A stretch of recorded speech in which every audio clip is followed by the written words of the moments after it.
आज हम class 10 physics में आप लोगों के लिए बहुत ही इंपॉर्टेंट टॉपिक लेकर के आ गए हैं। ये टॉपिक आपके चैप्टर इलेक्ट्रिसिटी से निकल करके आता है और इस टॉपिक का नाम है current distribution in parallel combination of resistors. अगर हम तीन रजिस्टर्स R1, R2 और R3 को आपस में कहां कनेक्ट कर दें, पैरेलल में कनेक्ट कर दें अगर किसी सर्किट के अंदर, तो जो करंट फ्लो होगा उन तीनों रजिस्टर से डिफरेंट वैल्यू के साथ करंट फ्लो करेगा और यही वैल्यू आज हम कैलकुलेट करने वाले हैं। और यहां से हम इन वैल्यूज को कैलकुलेट करने के दो मेथड सीखेंगे।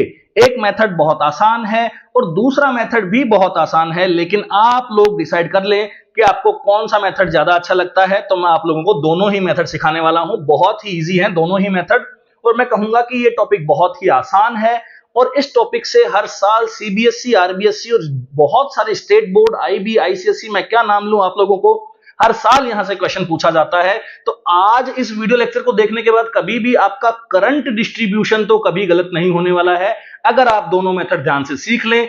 अगर एक को भूल भी जाते हैं तो दूसरा आपके दिमाग में हमेशा रहेगा, आप वहां से उसे सॉल्व कर सकते हैं। तो ज्यादा टाइम वेस्ट नहीं करेंगे, फटाक से इसे बहुत छोटा वीडियो बना करके समझ लेते हैं। आ जाइए।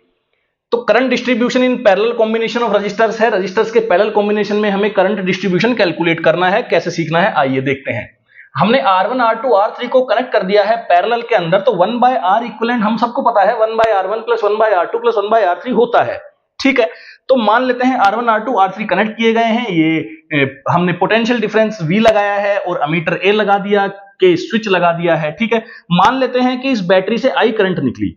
मान लेते हैं कि इस बैटरी से कितनी करंट निकली भैया, I करंट। अब जैसे ही I करंट यहां पहुंची, इस A पॉइंट पे पहुंची, I करंट को डिस्ट्रीब्यूट होने के लिए तीन रास्ते दिखे कि नहीं दिखे। I करंट को डिस्ट्रीब्यूशन के हिसाब से देखा जाए तो यहां से R1 में कितनी करंट गई, I1, R2 में कितनी करंट गई, R2, I2 और R3 में कितनी करंट गई, I3। ये तो आसान है, I1, I2, I3 नाम दिए हैं, कुछ नहीं है। I1 I का ही हिस्सा है, I2 भी I का ही हिस्सा है और I3 भी किसका हिस्सा होगा, यहां से I का। तो ये I1 करंट यहां से फ्लो करके इस B पॉइंट तक पहुंचती है, I2 करंट यहां से फ्लो करके इस B पॉइंट तक पहुंचती है और I3 यहां से फ्लो करके इस B पॉइंट तक पहुंचती है। उसके बाद में वापस I1 + I2 + I3 आपस में जुड़ जाती है, क्योंकि करंट क्या है बच्चों, एक टेंसर क्वांटिटी है, मतलब स्केलर टाइप की क्वांटिटी है। यहां पे वेक्टर एडिशन नहीं होता है, एक सिंपल ऐड करते हैं, जैसे 2 में 3 में 5 ऐसे ऐड करते हैं, वैसे ही इस करंट को ऐड किया जाता है। ठीक है, तो यहां से वापस करंट आई, यहां से घूमने लगी। अब हमें यह देखना है कि भैया R1 में करंट I1 निकालें कैसे, R1 में I1 करंट निकाले कैसे। सबसे पहले तो आप ये बात समझिए कि यहां से जो रेजिस्टेंस है, वो करंट का क्या है, इनवर्सली प्रोपोर्शनल है। सबको पता है रेजिस्टेंस का मतलब क्या है, रुकावट, और करंट का मतलब क्या है, फ्लो ऑफ चार्ज या rate of flow of charge. तो भैया रुकावट अगर आएगी तो rate of flow of charge तो कम होगा ही ना। तो R1 अगर सबसे ज्यादा होगा तो I1 की वैल्यू हमेशा क्या आएगी, सबसे कम। तो ऐसे ही बात है। तो यहां से हम देखते हैं कि I1 की वैल्यू कैसे कैलकुलेट की जाए। तो देखो भैया, ये इसमें करंट जा रही है I1, इसका रेजिस्टेंस है R1 और इसके अक्रॉस पोटेंशियल डिफरेंस कितना है, V। क्योंकि हर तीनों रजिस्टर्स के अक्रॉस, इन तीनों रजिस्टर्स के अक्रॉस जो पोटेंशियल डिफरेंस होगा वो V आएगा, क्योंकि पैरेलल कॉम्बिनेशन के अंदर पोटेंशियल डिफरेंस क्या होता है, सेम करंट होती है अलग अलग, और सीरीज में करंट होती है सेम, पोटेंशियल डिफरेंस होता है अलग अलग। आई होप यहां से समझ में आ रहा होगा। ठीक है, तो यहां से I1 R1 एक क्या लगा सकते हैं, हम ओम्स लॉ लगा सकते हैं। ओम्स लॉ क्या कहता है, V = IR। क्लियर है, V = IR। तो यहां से V = क्या लगा दिया, I1 R1, तो I1 की वैल्यू क्या आ गई, V/R1। ऐसे ही I2 क्या आ गई, V/R2। ऐसे I3 क्या आ गई, V/R3। बहुत ही आसान है। पोटेंशियल डिफरेंस तीनों के अक्रॉस क्या होगा, V होगा। पोटेंशियल डिफरेंस तीनों के अक्रॉस क्या होगा, V। तो I1 क्या होगा, V/R1। I1 क्या होगा, V/R1। I2 क्या होगा, V/R2 और I3 क्या होगा, V/R3। ठीक है, लेकिन हमारे पास हम ये जानते हैं कि एक मेथड और है। अब एक मेथड और क्या है कि करंट जो है रेजिस्टेंस के इनवर्सली प्रोपोर्शनल है। तो अगर हम कहीं से करंट का रेशो निकालना सीख जाएं, कहीं से भी अगर हम करंट का रेशो निकालना सीख जाएं तो करंट को बांट देंगे। अगर करंट का रेशो निकालना सीख जाएं तो करंट को बांट देंगे। क्लियर है, तो रेशो कैसे निकालते हैं ध्यान से देखिए। I1 ratio I2 ratio I3 कैसे निकाला जाएगा, क्योंकि हम जानते हैं कि जो I है R के इनवर्सली प्रोपोर्शनल है। तो जैसे I1 अगर बड़ा होगा तो R1 को छोटा होना पड़ेगा।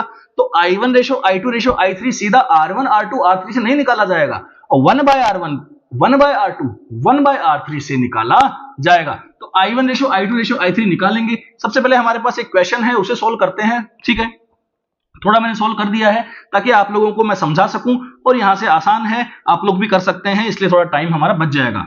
Calculate the current flows through each of the resistor and R equivalent. हमें बोल रहा है कि कैलकुलेट करो करंट ईच रजिस्टर में और आर इक्विवेलेंट भी कैलकुलेट करो।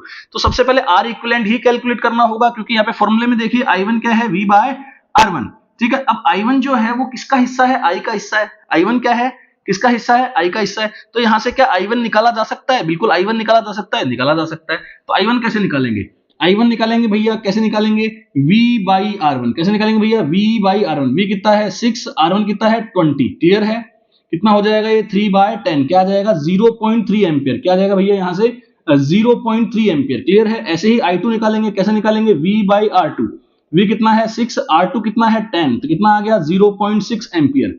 ऐसे ही I3 निकालेंगे, V बाय R3 कितना आ जाएगा यहां से 6 बाय 5, कितना आ जाएगा 6 बाय 5, V बाई R3। तो कितना आ जाएगा यहां से, ये आ जाएगा आपका 1.2 एम्पियर। क्लियर है, कर लेंगे आप लोग। तो I1 ratio I2, I1, I2, I3 इनकी तीनों की वैल्यूज हमें मिल चुकी है। अब टोटल करंट अगर पूछता है तो यहां से निकाल सकते हैं। टोटल करंट अगर पूछता है तो क्या कर सकते हैं, निकाल सकते हैं। I क्या होगा यहां से I1 plus I2 plus I3। ठीक है, तो I कैसे निकलेगा यहां से, I निकलेगा 0.3 प्लस 0.6 प्लस 1.2, इसको ऐड करेंगे तो कितना आ जाएगा यहां से 2.1 एम्पियर। कितना आ जाएगा बच्चों 2.1 एम्पियर। ठीक है, तो 2.1 एम्पियर की करंट यहां से निकली है, 2.1 एम्पियर की करंट यहां से निकली है। क्या आप देखो आर इक्विवेलेंट आप इस फॉर्मूले से भी कैलकुलेट कर सकते हैं। आर इक्विवेलेंट का फॉर्मूला आप लोगों को पता है, ये वाला। तो 1/R1 plus 1/R2 plus 1/R3 आपने अप्लाई कर दिया, तो 1/20 समझ में आ रहा है, 1/20 प्लस 1/10 प्लस 1/5। तो यहां से सोल्व करेंगे तो कितना आ जाएगा, एलसीएम में 20, इसको सोल्व करेंगे 7/20, 1/R इक्विवेलेंट कितना रहा है 7/20। तो आर इक्विवेलेंट क्या हो जाएगा 20/7। क्या हो जाएगा आर इक्विवेलेंट 20/7। तो आप यहां से आई करंट यहां से टोटल वैसे भी निकाल सकते थे, आपने तो सीधा निकाल दिया। I1 इसको निकाला, I2 इसको निकाला। क्लियर है, I2 इसको निकाला और I3 इसको निकाला। तो तीनों की कैलकुलेट करके आपने ऐड कर दिया तो भी टोटल करंट मिल गई आपको। और आप उस मेथड से भी निकाल सकते हैं, V इक्वल्स टू IR से भी निकाल सकते हैं, V इक्वल्स टू IR से भी निकाल सकते हैं। V कितना है 6, I आपको पता नहीं, R इक्विवेलेंट तो पता है आपको, आर इक्विवेलेंट तो पता है कितना है 20/7। कितना है 20/7। तो यहां से जो आई की वैल्यू आएगी वो क्या आएगी 6 × 7/20, मतलब यहां से 20/10 मतलब 2.1 एम्पियर।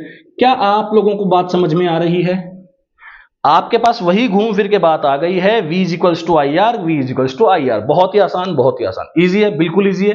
करंट का डिस्ट्रीब्यूशन कितना आसान है, यहां से आपने समझ लिया, डायरेक्ट फॉर्मूला आ गया, सिंपल आपने सॉल्व कर दिया।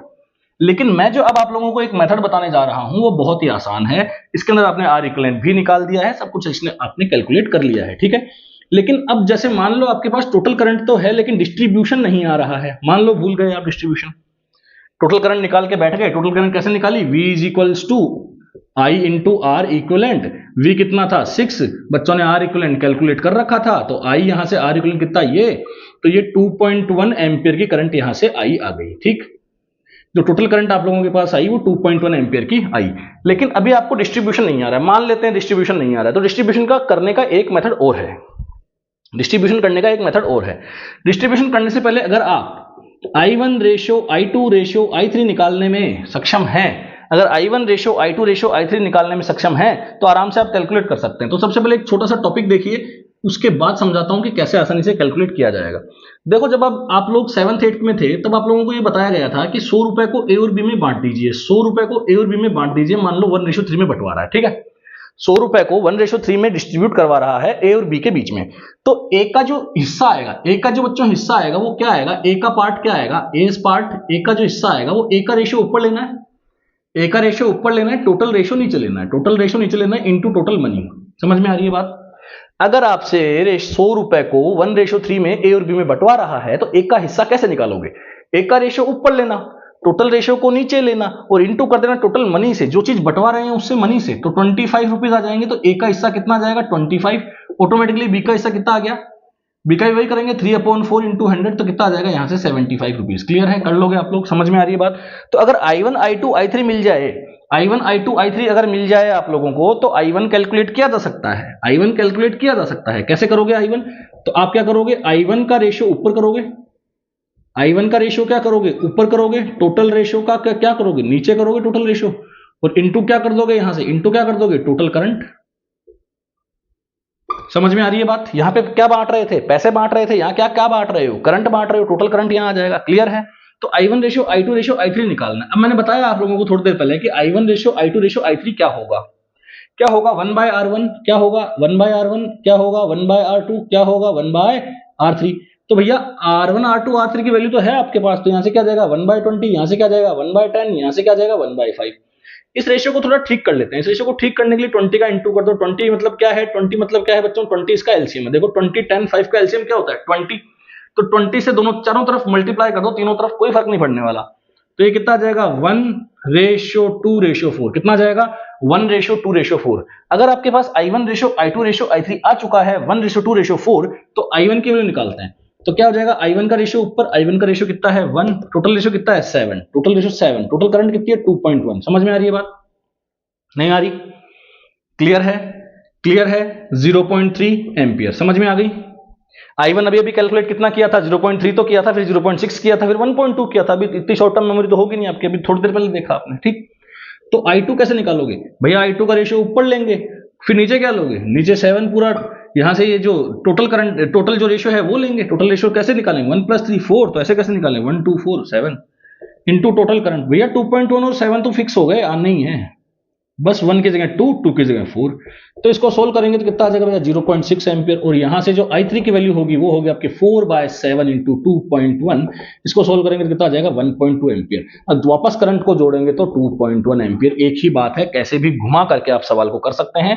यहां से सवाल आपसे हो जाएगा। होप सो आप लोगों को ये वीडियो लेक्चर काफी अच्छा लगा होगा, और छोटा था, काफी मजेदार था। आसानी से मैंने आप लोगों को 2 मेथड सिखाए हैं। क्या सीख लिया आज आप लोगों ने? Current distribution in parallel combination of register. जब भी कोई रजिस्टर आप लोगों को पैरेलल कॉम्बिनेशन में मिलेंगे तो उसमें करंट डिफरेंट जाती है, कैसे कैलकुलेट की जाती है, 2 मेथड से मैंने आप लोगों को सिखाया है। Thank you so much, keep watching.